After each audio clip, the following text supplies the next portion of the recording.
João 18, Escola Bíblica Dominical. Eu vou querer usar, pastor Freire, marque aí 30 minutos, não mais do que isso, tá bom? Faça um sinal aí, são 9, 10 e 7.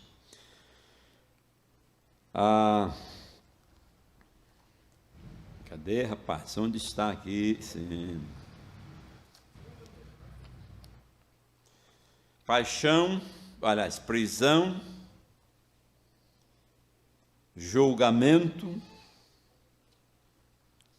negação.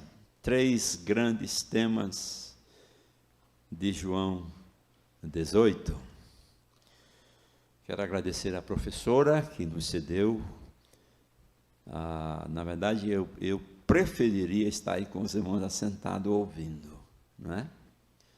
Pastores que estão no ministério, irmãos, têm muito pouca oportunidade de ouvir, e a gente precisa ouvir, não é? Mas, já que Deus nos colocou, nós vamos então cumprir com o nosso ministério. João 18, todos estão aí com sua Bíblia. A tradução que eu tenho, meus irmãos, é a Bíblia de Revelação Profética da Sociedade Bíblica. Eu tenho essa Bíblia há quase 20 anos, ela é excelente, a sua tradução, não tão diferente das demais. E deixe-me ler até o verso 18, não é? João 18, tendo Jesus dito isso, saiu com seus discípulos para além do ribeiro de Cedron, onde havia um horto, quer dizer, um jardim, né? No qual Jesus entrou com seus discípulos. Jesus gostava, irmãos, de estar no jardim, né? E Judas, que o traía, também conhecia aquele jardim, aquele lugar, porque Jesus muitas vezes se ajuntava ali com seus discípulos.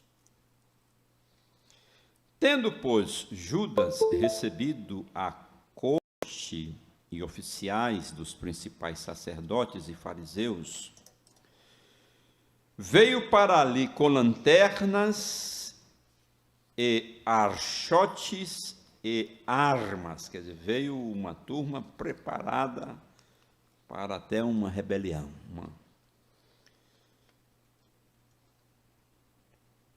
Sabendo, pois, Jesus todas as coisas que sobre ele haviam de vir,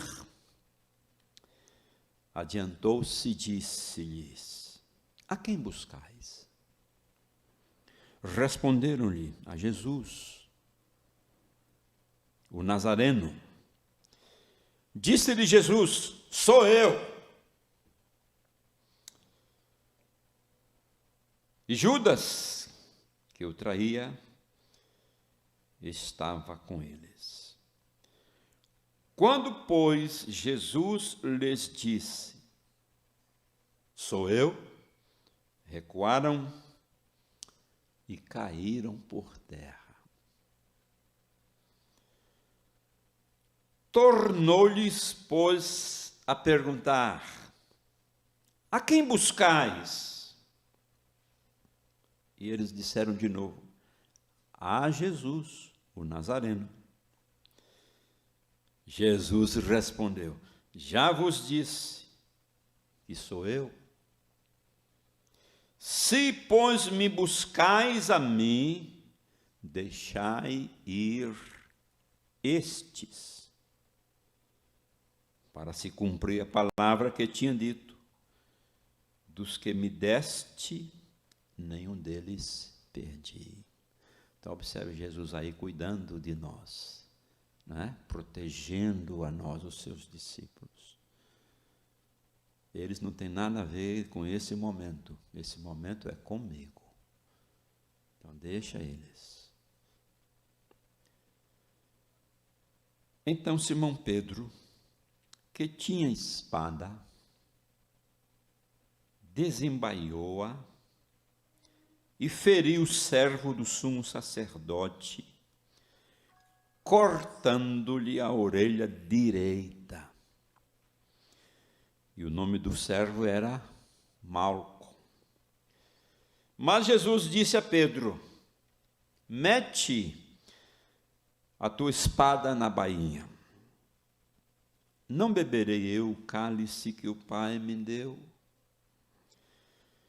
Então, a corte e o tribuno e os servos dos judeus prenderam a Jesus e o manietaram. E conduziram-no primeiramente a Anás, por ser sogro de Caifás, que era o sumo sacerdote daquele ano. Ora, Caifás era quem tinha aconselhado aos judeus que convinha que o homem morresse pelo povo. Caifás. E Simão Pedro e outro discípulo seguiam a Jesus, e esse discípulo era conhecido do sumo sacerdote e entrou com Jesus na sala do sumo sacerdote. E Pedro estava da parte de fora à porta. Saiu então o outro discípulo, que era conhecido do sumo sacerdote, e falou à porteira, levando Pedro para dentro. Ele exerceu, o seu conhecimento, sua amizade. Então a porteira disse a Pedro: não és tu também dos discípulos deste homem? Disse ele: não sou. Ora, estavam ali os servos e os criados, que tinham feito brasas, e se aquentavam porque fazia frio, e com eles estava Pedro, aquentando-se também. Até aí, não é? Até aí. Que Deus aplique, irmãos, essa leitura da sua palavra no nosso coração. Amém, meus irmãos. Parte desse contexto na história de Jesus, nós encontramos nos evangelhos, com algumas diferenças, cada qual acrescenta ou tira algum detalhe desse contexto. Mas o contexto, meus irmãos, de João 18, ele enfatiza o momento em que Jesus é preso, a maneira como ele é preso. Ele apresenta nessa prisão, a traição de Judas, que é muito clara, o que já havia sido planejado. Ele apresenta o modo como Jesus foi julgado, assim que foi preso, a maneira revoltante, a maneira humana, terrível, nojenta como aconteceu o julgamento, e a negação, o estilo de vida que Pedro se manifestara naquela situação, naquele momento, quando veementemente nega Jesus. É uma passagem, meus irmãos, riquíssima em detalhes, muito preciosa para nós. Certamente nós que somos discípulos de Jesus, que fazemos parte da sua igreja, da sua missão, nós já sabemos disso aqui. Já temos lido e ouvido mensagens diversas sobre isso. Mas os irmãos todos sabem que a palavra de Deus, irmãos, é manancial, não seca. Um dos pensadores, um dos filósofos antigos, ele usou de uma linguagem, se não me engano, Heráclito de Éfeso, um dos pioneiros da filosofia. Se não me engano, foi ele que disse que nenhum homem se banha nas mesmas águas. Interessante. Por quê? Eu penso, como alguém que estudou um pouco filosofia, que Heráclito estava olhando para os riachos, para os rios, não para uma piscina, para um tanque. E então ele usou dessa expressão, né? Nenhum homem, nenhuma pessoa se banha nas mesmas águas. Por exemplo, você vê Naamã, lá no Jordão, quantos mergulhos? 7. Cada mergulho não eram as mesmas águas, porque eram águas passantes, né? É como o nosso corpo. O nosso corpo, irmãos, não é o mesmo a cada segundo. A morte em nós de células, morte e vida infindáveis em nosso corpo. Então, nós não somos os mesmos. A gente vive um tempo, né, de transformação. Então, a palavra de Deus vai dizer, meus irmãos, que ela é assim. Cada vez que você tem acesso a ela, você, mesmo que já tenha lido 200 vezes, ela vai ter sempre algo novo para você, para nós, não é? Eu tive uma ovelha aqui em Vila Galvão, sobrinha de um pastor, que tinha sido pastor lá de Vila Galvão, e deixou de ir para a EBD. E aí eu vim saber depois que ela tinha dito que ela não precisava mais de ir para a EBD, porque ela já sabia de tudo. Tudo que se falava na EBD, ela já conhecia. Então, coitada dessa irmã naquele tempo, não é?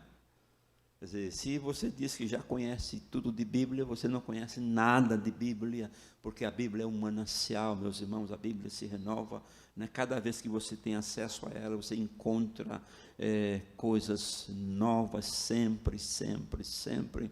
Aquilo que o salmista diz, que o justo se renova a cada manhã, não é? A palavra de Deus é esse manancial. Então, mesmo que você já tenha lido e relido, há muitas coisas aí, meus irmãos, muitos detalhes interessantes não é? Nesse texto. Jesus, ele estava com seus discípulos e ele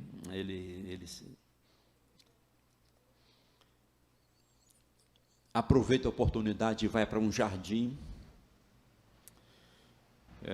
um local conhecido. Já era tardezinha, provavelmente em torno de 18 horas, já começando a escurecer. Já havia um plano de trair Jesus. É o que nós vamos encontrar nos versos 1 e 2, não é? E o verso 3, com os seus detalhes, muito interessantes. Um detalhe, irmãos, que eu quero apresentar aos irmãos, é que Judas, ele levou para o momento de prisão de Jesus, ele levou uma corte, né? Alguém que tem, eu vou repetir aqui a leitura, se você tem uma tradução diferente, leia para nós.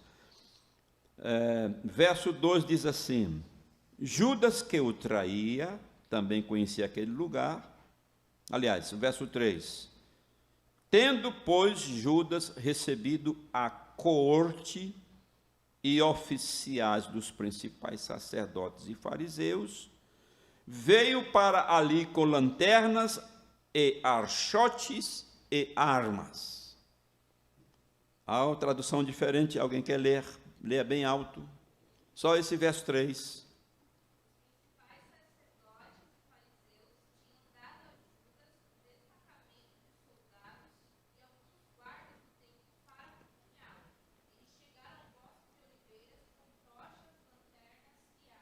Ok. Sabe o que dizem os exegetas, os homens e mulheres que são especialistas em grego e em história romana? Há dois grupos que pensam e interpretam, eles não afirmam, mas eles tiram conclusões sobre esse momento de prisão de Jesus. Judas tinha acertado, tinha dito qual era o local, Judas tinha dado o sinal, né, que seria o beijo, coisas assim. Então, há uma corrente que diz que, em média, foram levados 600 soldados, era 1/3 de uma legião. Há uma corrente de exegetas bíblicos que vão dizer que, porque eles não sabiam o que encontrar, quantas pessoas estavam com Jesus, eles não sabiam qual seria a reação de Jesus, se Jesus iria incitar os seus discípulos. Então eles foram preparados para uma possível revolta. Há uma corrente que fala em torno de 600 soldados, e todos preparados, não é como a gente vê aqui em São Paulo, quando tem as manifestações. Eles estavam prontos para o que der e vier, para matar e morrer. A ideia e a expressão era prender Jesus. Só que eles, por ser à noite, trajes parecidos, tamanhos parecidos, semblantes parecidos, então eles tinham dificuldade de saber quem era Jesus. Havia o sinal, né, de que Judas iriam destacar quem era Jesus, para não haver dúvidas. Então eles falam em torno de 600 soldados, mas há uma outra corrente que fala, não 600, mas fala 200 soldados. Quaisquer que sejam a quantidade, irmãos, era um regimento fortíssimo para prender Jesus. E aí, nesse momento, irmãos, há algumas, talvez, lições que a gente vai encontrar, não é? Nesse contexto. Vocês sabem que perguntam quem é Jesus. Pedro, quando vê aquela cena, e até é estranho para muitos de nós, ver Pedro, que era pescador, com uma espada. Não era comum a um pescador andar com uma espada de guerra. Pedro, talvez, imaginasse numa possibilidade de não alguém querer tentar algum mal contra o seu mestre, porque ele sabia, né? É possível que Pedro tenha se preparado, tenha se armado, né, uma espada. Não era um facão de pesca. Meu pai era pescador e meu pai sempre tinha um facão de pesca amolado, né? Todo pescador tem um ou mais de um facão. Mas era uma espada de batalha, de guerra. Dizem os comentaristas que quando Pedro parte para cima de um dos servos, lá de um dos soldados, diz que Pedro parte para decepar a cabeça. O golpe que ele dá é para arrancar a cabeça, que era uma prática comum na época nas batalhas. Aqueles homens que usavam armas, eles eram especialistas, vocês veem nos filmes antigos, cortar a cabeça. Mas pela misericórdia de Deus, Pedro, e por ser à noite, e talvez ao espaço, a muitas pessoas, Pedro errou o golpe e acertou a orelha direita, decepou a orelha direita. Jesus repreende Pedro. Jesus pega aquela orelha no chão, provavelmente, e Jesus repõe ali, olha que situação, que coisa. Restitui a Malco. Eu tenho certeza que nunca mais ele foi o mesmo, depois do que aconteceu na vida dele. Então, irmãos, anotei 4 informações desse momento da prisão. Primeira, a falta de preparo espiritual dos discípulos. Porque Jesus, irmãos, tinha dado àqueles discípulos toda uma doutrina a partir das crises, toda uma prática ética cristã. de dar a segunda face, de caminhar a segunda milha, de amar os inimigos. E, pelo menos Pedro, por ser o líder do grupo, mostra aos demais discípulos um despreparo espiritual num momento crucial, não é? O que geralmente pode acontecer conosco, irmãos, nas crises, por não estarmos bem espiritualmente, por não estarmos fortes, não estarmos dentro da soberania, da vontade de Deus, a gente toma atitudes impensáveis, impensadas. Para que Pedro pegar a espada numa situação daquela? Ele não tinha chance nenhuma. Para que querer matar um cara que ele nem sabia quem era? Apenas era um soldado. Mas não era um soldado, eram centenas de soldados. E fazer o que eles fizeram, meus irmãos, o que pelo menos Pedro demonstra nessa situação, era afrontar o próprio plano de redenção. Convinha que o Cristo tivesse que padecer e que passar por aquilo. Ninguém podia impedir. E isso Jesus vai dizer para eles. Será que eu não posso beber o cálice que meu Pai me deu? Não é? Para nós, a lição é cuidado com as suas atitudes em momentos de crise, de dificuldades. Cuidado, irmãos, com as suas palavras, com os seus gestos, com as suas atitudes. Uma outra lição desse momento da prisão é o beijo de Judas.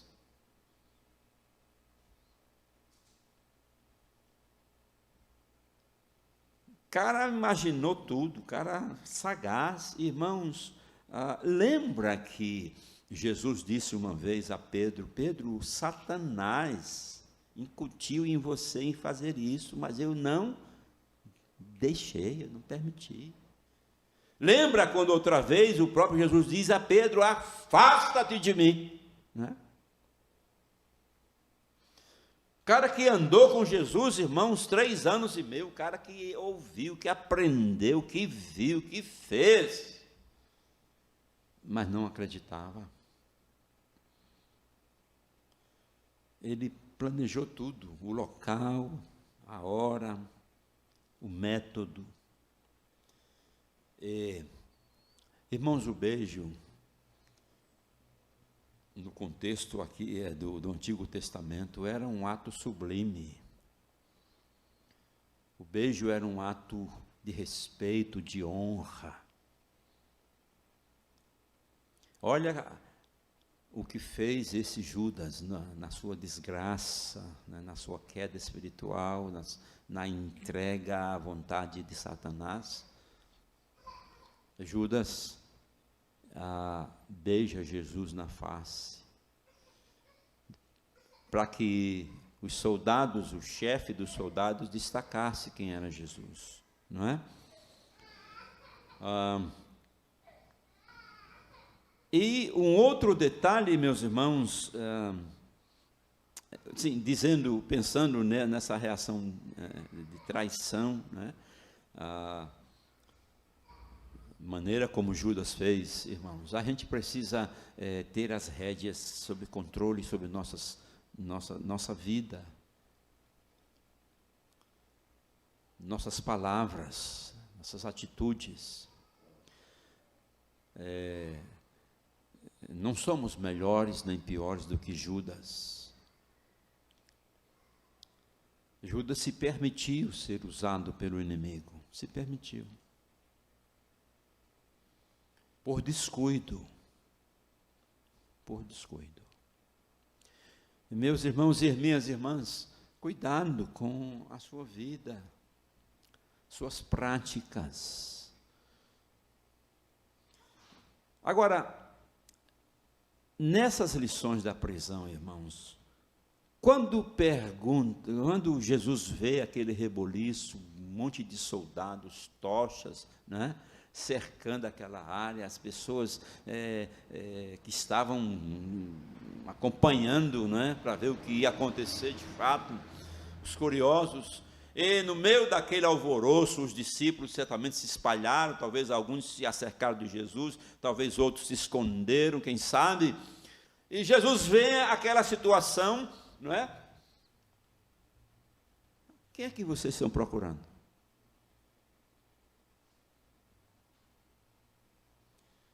Aí um deles disse, nós estamos procurando Jesus, o Nazareno. Provavelmente, irmãos, naquele meio, não só entre os discípulos, mas deveria haver outros homens chamados Jesus, provavelmente.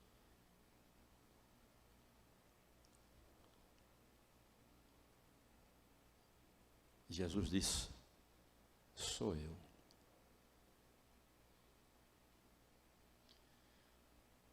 Lembra aquela palavra de Deus a Moisés? Quando Moisés questionava, eu vou a Faraó, eu vou em nome de quem? Eu vou me apresentar em nome de que Deus? Vou fazer esse absurdo, essa coisa sem sentido, pedir para esse povo sair em nome de quem?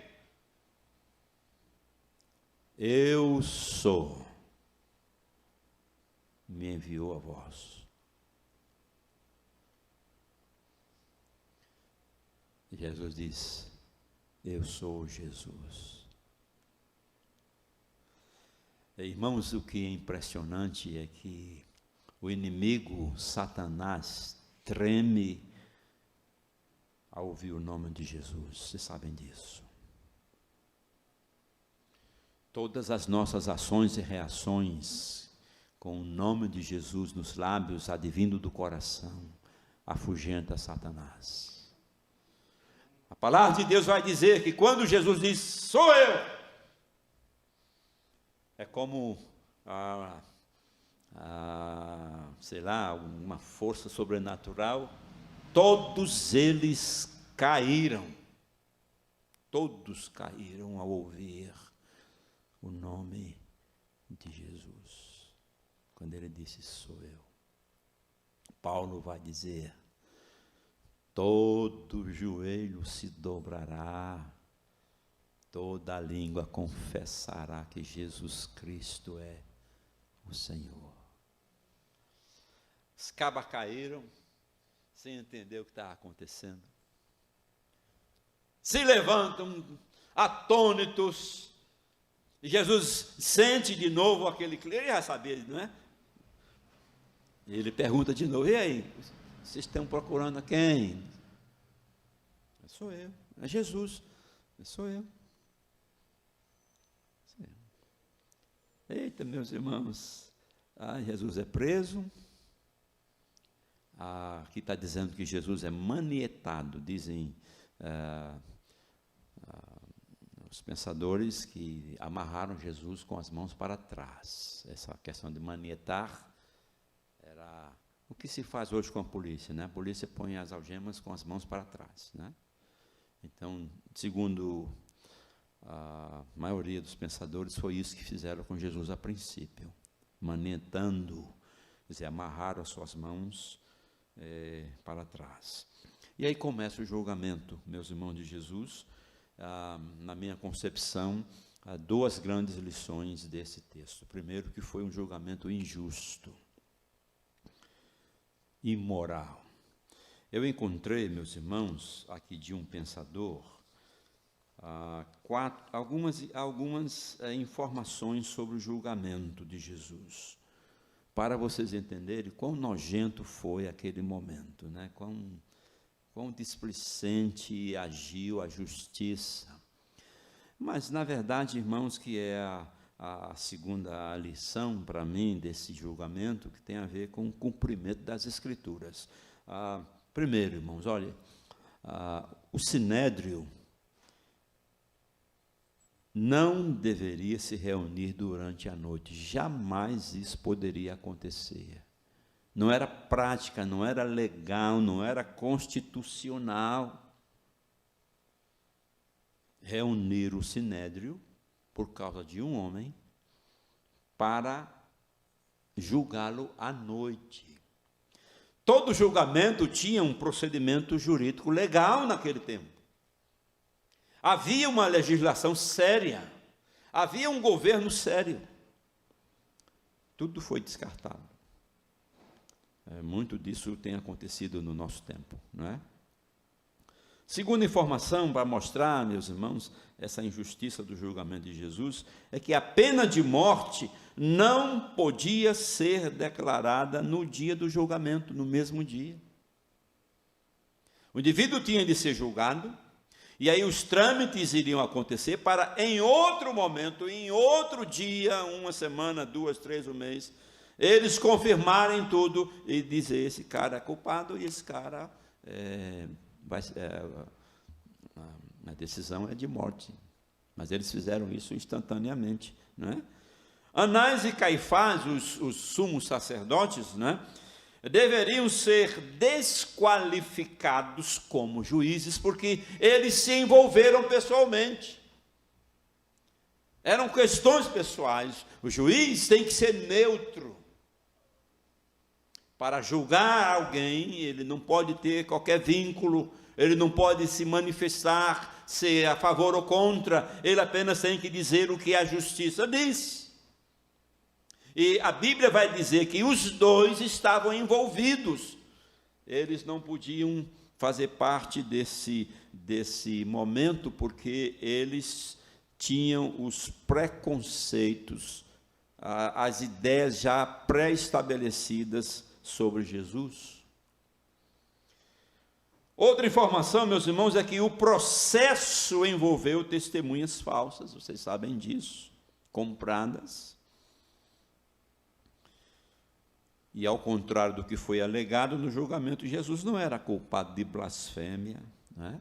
Uma vez que as suas declarações jamais ultrajaram o nome de Deus. Então vejam, meus irmãos, que a prisão nos dá lições para aquele momento, da falta de preparo dos discípulos, da maneira nojenta como Judas tratou com Jesus, a maneira como Jesus repreende a Pedro, mostrando a Pedro que não é daquela forma que reage, né? E a expressão divina de Jesus se apresentando. Jesus, irmãos, ele nunca mentiu para nós. Jesus sempre foi honesto, sempre foi transparente, sempre falou a verdade. Jesus podia, naquele momento, ter se escondido, como ele fez outras vezes, porque não tinha chegado o momento. Mas chegou o momento dele. E Jesus, sou eu que vocês estão procurando. Agora deixe meus discípulos em paz, que eles não têm nada a ver. E é interessante, irmãos, que os soldados podiam ter pego Pedro, não é? Porque Pedro foi merecedor de prisão, ele tentou matar um soldado. Mas o objetivo deles não era outro a não ser Jesus. Se pega Jesus, é suficiente. E vem então a negação de Pedro, que fecha essa parte desse texto.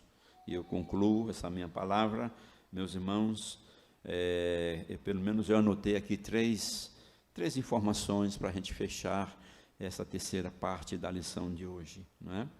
Pedro, a gente vai encontrar nos evangelhos a maneira imoral,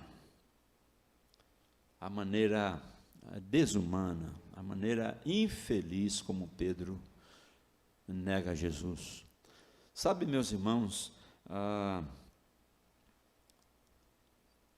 é muito difícil a vida cristã, meus irmãos.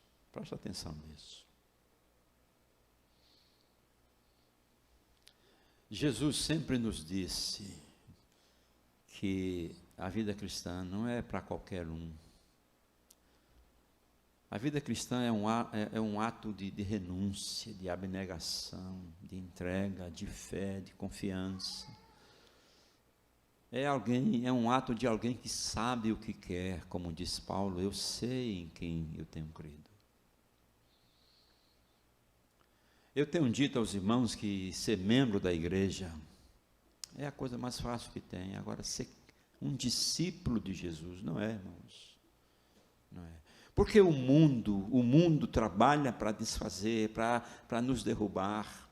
O inimigo trabalha para nos derrubar, as circunstâncias trabalham para nos derrubar. É aquela mesma informação em relação ao casamento. Irmãos, é muito fácil casar. Mais do que nunca, talvez a coisa mais fácil que tenha hoje é você casar com alguém. O difícil é permanecer casado, irmãos. Ontem eu estava falando para a Nema, que ela tinha lido, eu dei um toquezinho para ela, a nossa rainha, né, Elizabeth, do Reino Unido, Inglaterra, completou com o príncipe Felipe 73 anos de casamento. Irmãos, isso é um marco na história do ser humano. 73 anos de casado. Eu fico imaginando esses anos dessa rainha com o príncipe. Você vê que o príncipe, ele não fala, o príncipe só está ao lado dela. Em todas as circunstâncias, você vê o príncipe muito bem vestido, mas ela que é a rainha. E ele, há uma inversão no contexto social de valores, né? Ela que é o cabeça daquela nação. E ele, meus irmãos, mesmo sendo esposo, talvez em casa, né, mas duvido que em casa ele também não seja, duvido, não é? As mulheres já mandam naturalmente, imagine a rainha da Inglaterra. Mas, irmãos, 73 anos, eu vou fazer com Nema 40 anos, alguns irmãos aqui, acho que Freire já tem uns 50 de casado, né? Alguns irmãos também, mais ou menos. Cara, não é fácil você permanecer casado, não, com a mesma mulher a vida toda. Minha mulher que eu diga, a me aguentar. Eu sou pastor, irmão, mas eu tenho um monte de erros, de coisas ruins, de práticas, e não era para ter. E você, né, viver a vida inteira com aquela mulher, com aquele homem, só a misericórdia de Deus, irmãos. Então Jesus está dizendo que a vida cristã, irmãos, não é fácil. A negação de Pedro é uma negação humana, natural de um crente carnal, medroso, como somos nós. Às vezes nossas atitudes negam a Jesus, e a gente às vezes critica tanto Pedro. Quantas vezes nós somos medrosos, irmãos, e quantas vezes somos carnais, prevalece a carne. Como é difícil você encontrar homens e mulheres que exercem a piedade cristã, a vida piedosa. Sabe, minhas irmãs, as características das mulheres hoje é a luta pelo corpo sadio, é a luta pelo perfume mais cheiroso, pelos brincos, relógios, joias, os gastos imensos com seus cabelos, com creme, shampoos, cabeleireiro, um gasto, preocupação com o que vai calçar, com vestido. Minha mulher abre o guarda-roupa, tem lá 20 blusas, diz, eu estou sem roupa, preciso comprar, está lá cheio de roupa, mas ela diz que não tem, está precisando. Como entender isso, irmãos? Agora, a preocupação com a piedade, com a vida bíblica, com a vida de pureza, de santidade, como é difícil isso, irmãos. Encontrar nas pessoas, nas igrejas, homens e mulheres, pastores e diáconos, diaconisas, piedosos, homens e mulheres santos. Como é difícil isso hoje. O modelo, né, capitalista, o modelo de vida social que nós somos inseridos, nos tem afetado muito. Sabe, meus irmãos, as nossas igrejas não estão influenciando a sociedade está influenciando as nossas igrejas. E muito. A negação de Pedro foi vergonhosa para um crente que andou pessoalmente por mais de 3 anos e meio com Jesus. Crente que viu, ouviu e fez, mas nada disso adiantou. Nada disso adiantou. A negação de Pedro, meus irmãos, foi real, infelizmente. Como real o é em muitos de nós, muitas vezes. Cuidado, meus irmãos. Nós vivemos tempos difíceis, muito difíceis. A gente precisa se achegar mais a Deus, à palavra de Deus. Hoje à noite, eu quero compartilhar, se Deus me permitir, com os irmãos, 2 homens, 2 profetas, 2 mundos diferentes. Eu pensei nos tempos que estamos vivendo, na realidade das nossas igrejas. Eu busquei algumas informações. E eu vou compartilhar com os irmãos, se Deus permitir. E vocês vão ver como a palavra de Deus é atual. Eu vou compartilhar com os irmãos sobre Jonas e Pedro. Aliás, e Paulo. E vocês vão ver o quanto esses 2 homens se encaixam na lição de hoje de manhã. As reações dele, as práticas deles, a interpretação de vida deles. E o nosso Deus, irmãos, na sua infinita misericórdia, olhe para nós. Nos ajude.